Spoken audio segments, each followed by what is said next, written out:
Welcome to the Business with Beers podcast. This is the place where we help entrepreneurs expand their business, build their wealth, and generate passive income. I'm your host, Brian Beers, an entrepreneur who's on a mission to inspire growth from everyone around me. And remember, you need to take the actions that others won't to live the life that others don't. This week, I've got a great show with Chad Romzek.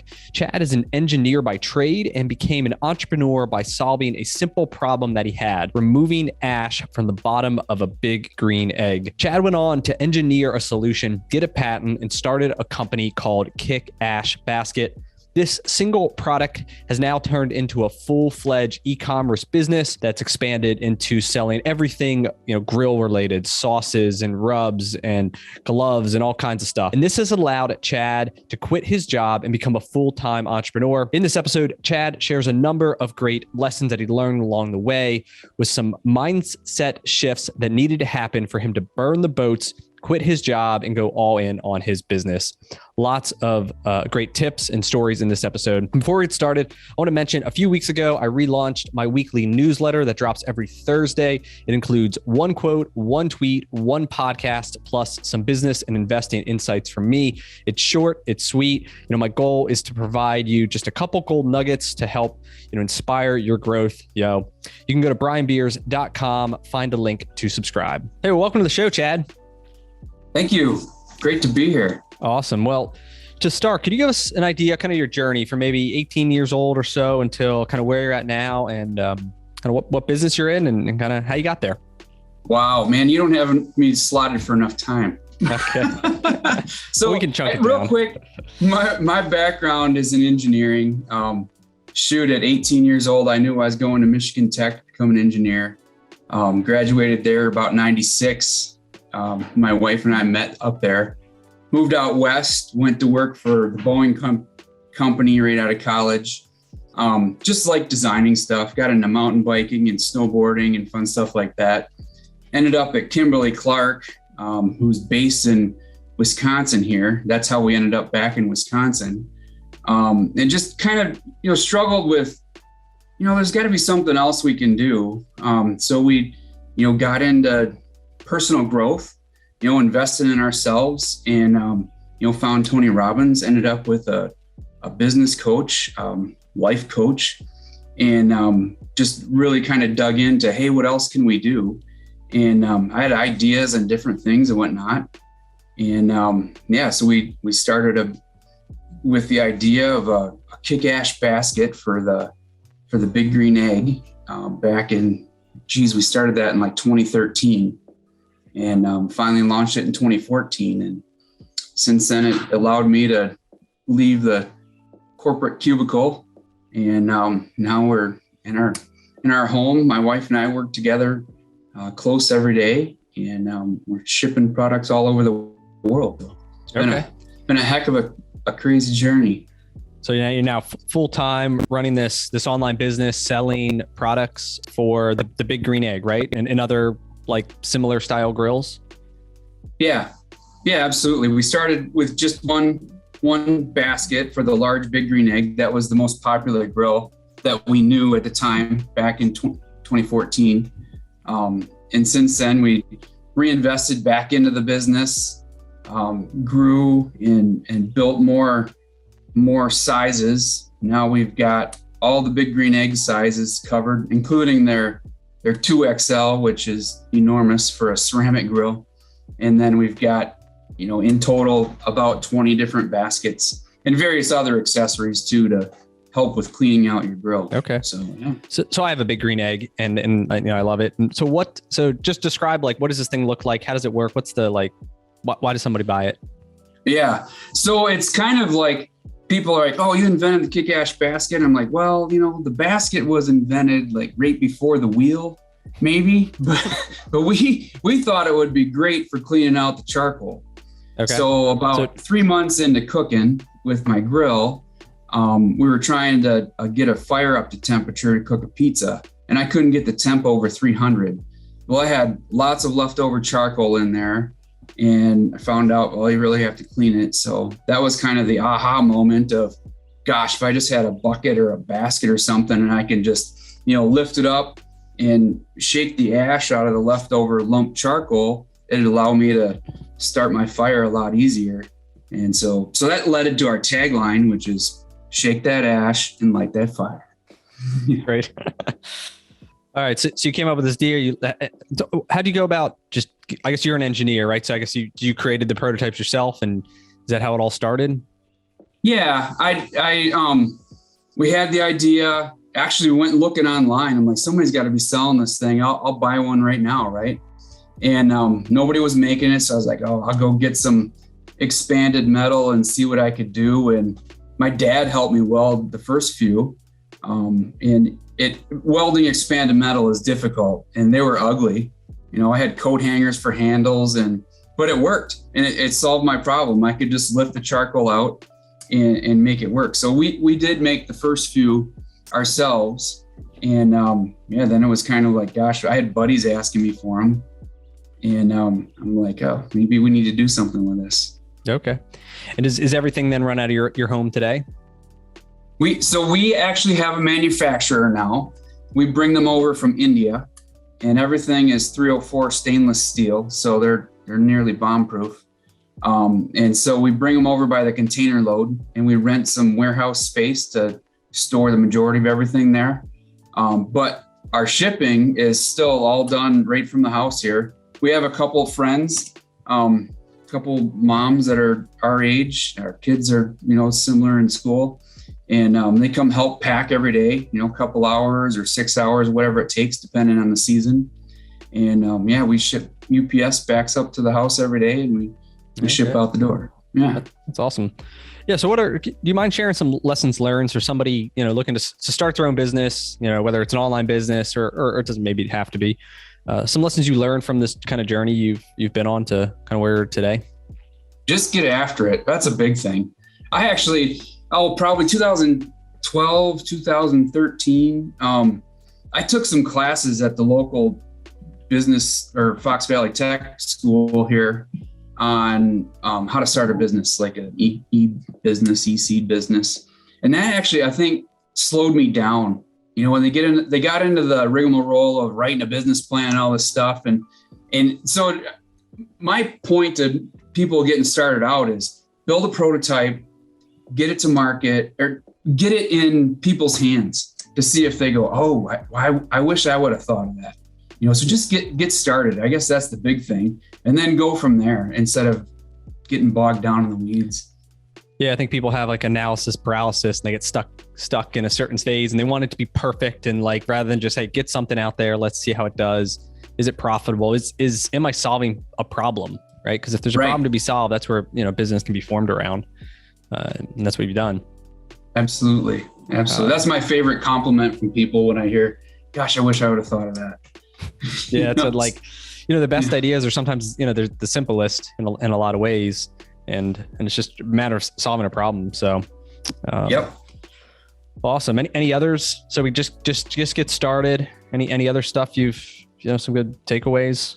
I think you had to do it all over again. Would you change anything? I think a key thing so once you have that idea and you've got something, you need to surround yourself with a team. I mean, you've heard that before from, sure. We have a business coach, we have a really good small business attorney. I have a really awesome patent attorney, a CPA. What I would have done sooner, knowing what I know now, was get some help with marketing, early on. And it was fun. I mean, that's how we grew.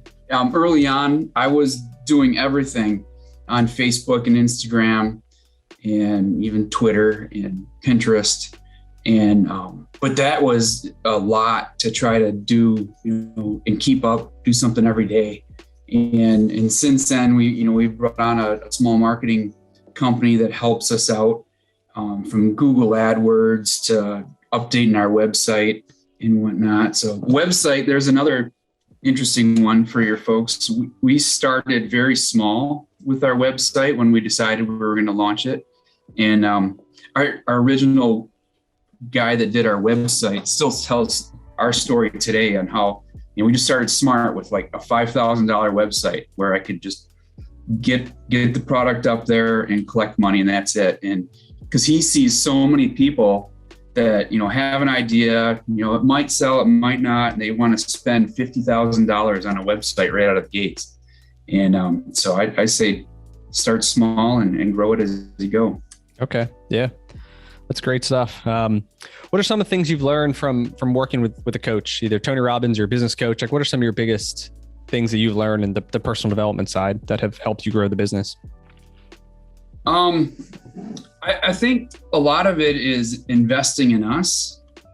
So, surrounding yourself with a business coach, reading good books, just and being open to learning. One of my favorite lines is that the mind is like a parachute. It only works when it's open. Okay. So you got to be able to take in different ideas and concepts of how to work with people, and also just be open to trying different things, different products or different business techniques. Hey, what if we run this sale, kind of thing. So yeah, there's different, but I think the other thing with the business coach too is the networking part, and reaching out to people like you where we can get our story out and things. Also connections to, okay, how else can we diversify? Because if you have, all your eggs in one bucket with just your business, are you really taking care of your family? And, so we get into some other investing, which we've learned that for sure. And kind of how do we kind of build out a whole plan? Okay. So. Yeah. So let's get into that. So what is your philosophy around investment? How do you, so you make your money through your business, and then how do you go about deploying it? What's your like overall strategy? And then we can kind of get into some details if you don't mind. Yeah, absolutely. So, so now we're able to actually do some investing outside of our business. Early on, we were putting everything right back into the business. So I could buy new tooling, I could design new products, I could get help designing new products and everything like that. So early, we were putting everything right back into the business and growing it, so that eventually I could walk away from the cubicle. And so now that we've, kind of gotten ahead of the game, we have the opportunity to actually, do some investing. So is it, in stocks with a financial planner, or is it in real estate? A long time ago, I had ideas of, getting some single family homes and, renting them out and everything. But now we've kind of opened up the can to be able to invest in bigger multifamily investments and storage units and, different stuff like that, where I don't have to be the hands-on guy to unclog the toilets and fix things in the middle of the night. So it's definitely a different way of investing that a lot of folks don't even know exists. Yeah. Through syndications, it's you get the leverage of, this group of people to go out and buy a nice property that can cash flow and it can appreciate. And, your only job is to write the check. Right. And then, and that goes through. So how do you go about or for somebody who's never invested in a syndication, or kind of go back to where you were a couple of years ago, probably, what were some of the internal fears that you had to overcome to make that decision? Do you recall, or what your opinion of it was maybe before? Well, so, we talked before, and you always hear the saying, you invest with people, like and trust. Yep. Well, I didn't know anybody.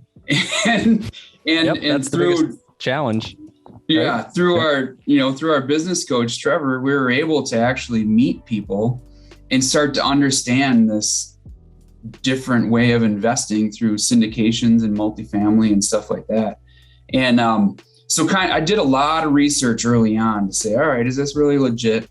I wanted to meet the folks behind the curtain, see some of their numbers, understand what they're doing, talk to people that had invested with them and had successes.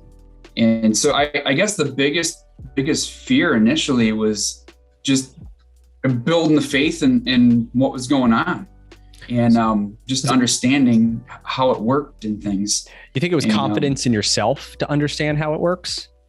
Like that you Definitely. trust that, hey, I know that I'm making a good, like it's confidence in yourself that you've vetted these people. You've asked all the right questions. You've like done the best you could to see, is this going to be a good, a good choice of mine?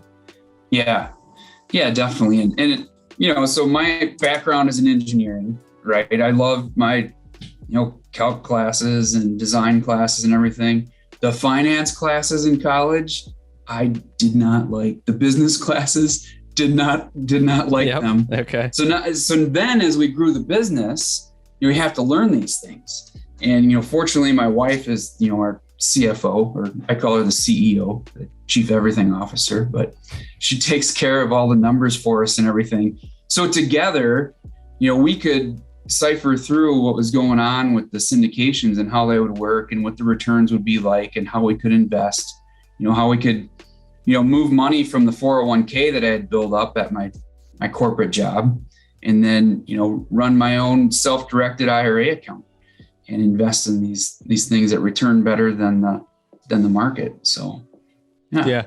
It's funny once you start to learn about how all this stuff works. There's all these ways that in the general media and generally people just like don't talk about because they either don't know how to do it, or if it's media, everyone just wants your money in the stock market, and that's all they want, because they want the fees, and they want the fees on top of the fees, and that's what like we're all trained is that we're idiots when it comes to managing money, and that all of our money should be with a financial advisor who knows best.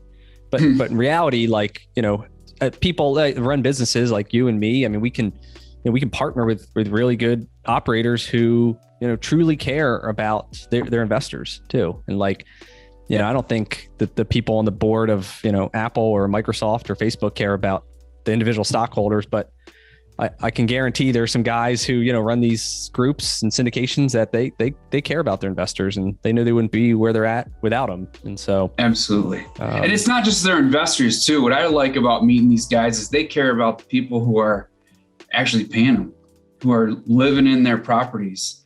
I just invested in an assisted living project, and just am excited about how they're upgrading the facilities, getting in new management, taking care of the people even better. It was a good place before, or places, and they're multiple, but seeing how well they take care of the properties and add value, to the places where these people are living. So yeah, it's great. Yeah. And you're really investing into a business, and the plan, right, is to have a good business plan and operate it and make more money. And, everybody wins, the more value you can add in a business, and that's where the profits are made. So, especially to find the operators who do that. I think that's, that's great stuff. Absolutely. What's one of the biggest challenges you face in your business that you're working to overcome? I think the biggest challenge is, dealing with Amazon. So I can go back to a lesson learned if sure, you don't mind. Let's go. Yeah, if I had to do it over again, I would not have put our products on Amazon. Okay. And why is that? Well, so back in 2017, everybody was doing it, and people were growing businesses by putting products on Amazon and being able to sell everywhere. And the problem is that there's companies that basically just stock products that are doing well, and then they just copy them overseas and send them here and undercut all the pricing. And that's exactly what happened to us. And you can look up stories left and right all day about this, and it's exactly what happened. So with that lesson learned, we've actually chosen not to put any new products on Amazon. So I have new products like the Kick-Ash can that sits underneath the basket in the grill.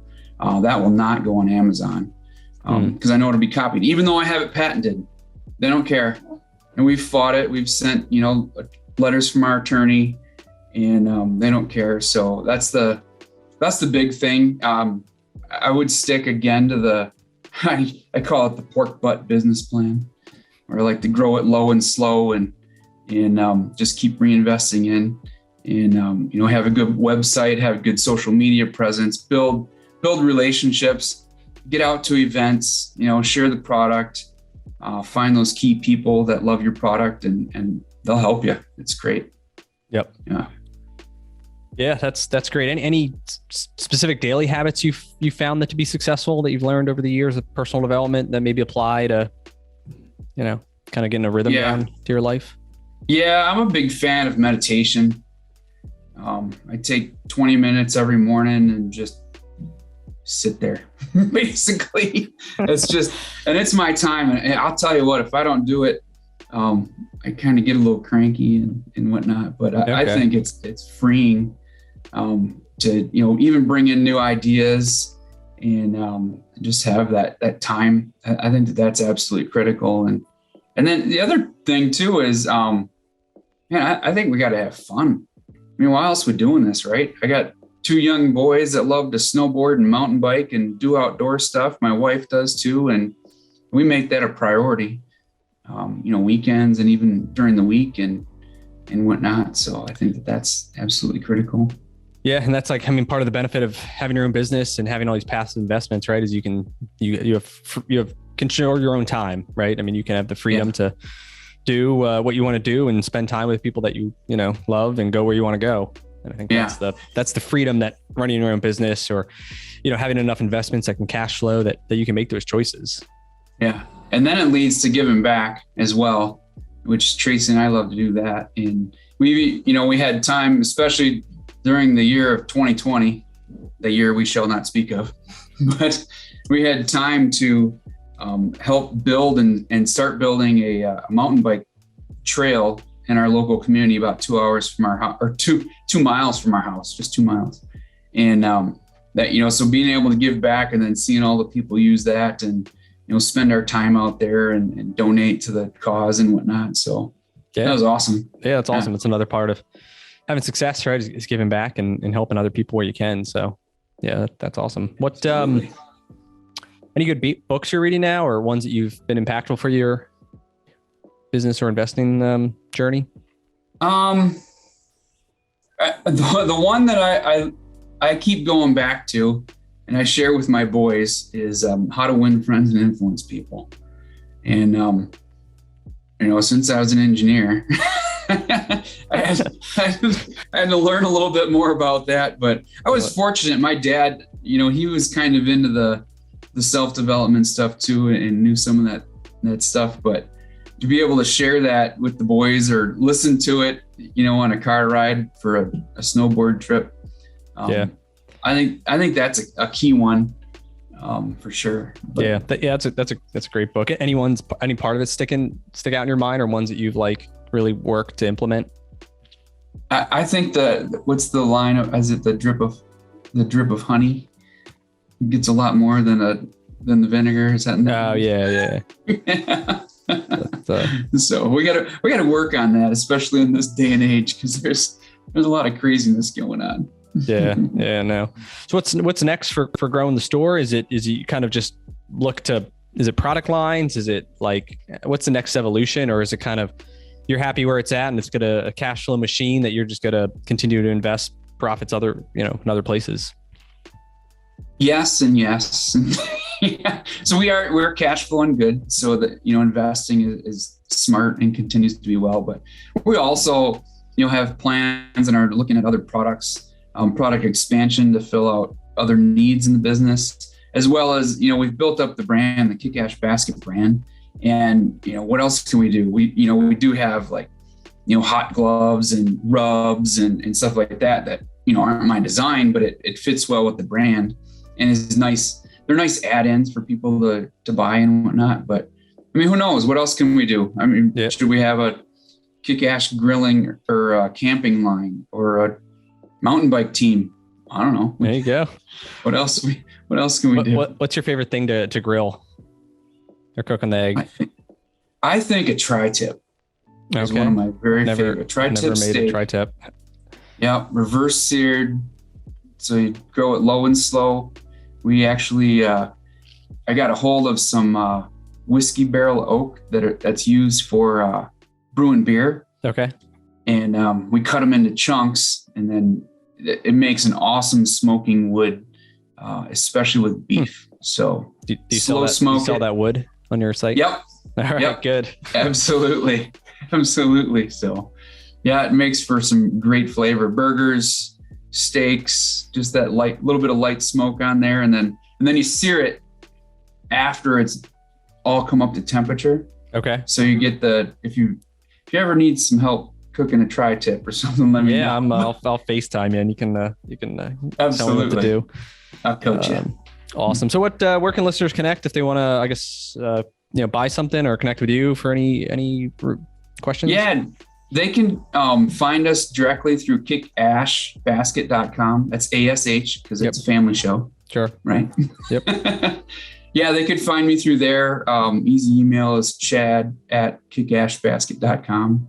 And and if your listeners have any questions about, starting the business, we grew it from our garage and we're still here and we're still doing quite well. Yeah. So, yeah. Yeah, it's awesome. I mean, you can do anything, right? If you focus on it and you take action, like I said, get after it and just chug along and don't really worry about kind of what people think, right? It's just you take action, you build it, and then at a certain point, it can become something big. So yeah, absolutely. That's the hard part, is not worrying what people think. Yep. I mean, early we had the naysayers and we had to overcome, but the people that said, "Hey, I wish I thought of that," were a lot more than the people that said, "Man, that's silly." Yep. And take another credit card to prove it. So yep. Awesome. Good stuff. Well, yeah, thanks for coming on the show, sharing your story. I think you added a ton of value and I appreciate it.